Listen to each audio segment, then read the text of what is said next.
Une fabrication en continu, des équipes rodées, 30 masques produits chaque seconde, 10 millions chaque semaine. Le groupe Savon International est aujourd'hui l'un des premiers fournisseurs en masques chirurgicaux de l'État. Un exploit. Le 15 mars, personne ici n'en avait jamais conçu.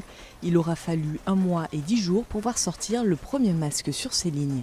Mais c'est pas un miracle en fait. Si on a pu le faire, c'est parce que d'abord le groupe est quand même une certaine puissance industrielle. Il faut savoir qu'avant qu'on nous autorise à produire des masques, en plus donc pour l'État, le site a été audité, ils ont regardé notre capacité industrielle. Nous avons des entreprises spécialisées dans la mécatronique, d'autres entreprises spécialisées dans la mécanique, l'usinage, le décolletage, d'autres entreprises spécialisées dans la plasturgie.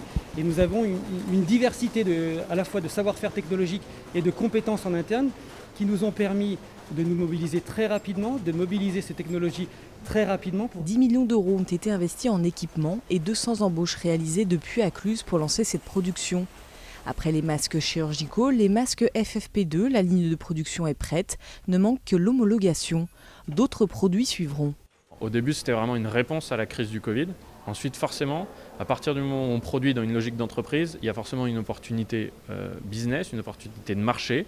Donc aujourd'hui, on a créé quand même 200 emplois. C'est clairement une activité qu'on veut rendre pérenne, avec une vraie branche. On veut développer une gamme produit. On ne va pas juste produire des masques pendant 6 mois.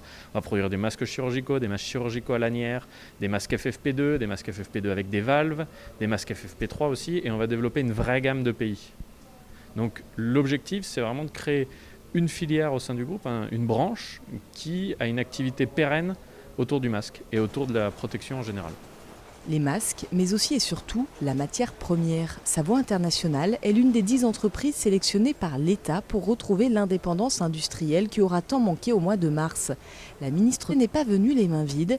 Ces fabricants vont être subventionnés dans la limite de 30% de leur projet d'investissement. Une matière première qui était 100% fabriquée en dehors d'Europe et qui expliquait les prix élevés de production en Europe, puisque l'Europe n'avait pas accès à cette matière première, elle était bloquée par notamment les producteurs chinois. On peut reprendre notre destin industriel en main, et c'est très exactement notre objectif dans le cadre du plan de relance.